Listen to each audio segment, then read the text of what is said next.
वाले कुछ सालों में made in India iPhone made in China iPhone से भी ज्यादा आम हो जाएगा।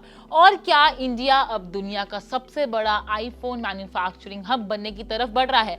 दरअसल गवर्नमेंट ने एक ऐसा बड़ा कदम उठाया है जिससे सिर्फ एप्पल ही नहीं बल्कि पूरे इलेक्ट्रॉनिक सेक्टर को बड़ा फायदा मिल सकता है।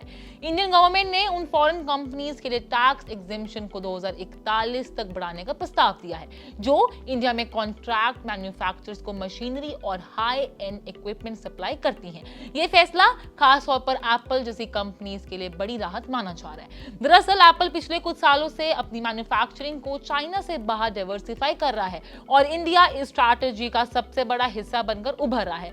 काउंटर पॉइंट रिसर्च के मुताबिक साल 2026 तक दुनिया के करीब 26% आईफोन भारत में बनने का अनुमान है।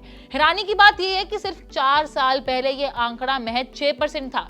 यानी इंडिया का मैन्युफैक्चरिंग बेस बेहद तेजी से स्ट्रांग हो रहा है। असल में एप्पल की सबसे बड़ी चिंता भारत के टैक्स रूल्स को लेकर थी। कंपनी को डर था कि अगर ये अपने कॉन्ट्रैक्ट मैन्युफैक्चरर्स को हाई एंड मशीन्स उपलब्ध कराती है तो कहीं भारतीय टैक्स लॉज इसे बिजनेस कनेक्शन मानकर उस पर टैक्स ना लगा दे। लेकिन अब गवर्नमेंट के इस नए प्रपोजल से ये अनिश्चितता काफी हद तक खत्म भी हो सकती है।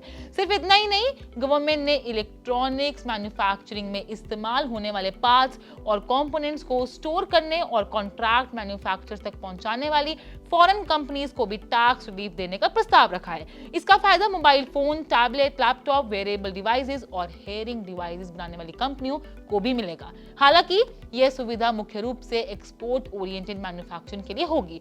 यही नहीं, गवर्नमेंट ने डेटा सेंटर सेक्टर को भी बड़ी राहत देने की तैयारी की है। नए प्रपोजल के तहत फॉरेन कंपनीज अब भारत में डेटा सेंटर्स को सीधे ओन करने की बजाय लीज पर भी इस्तेमाल कर सकेंगी।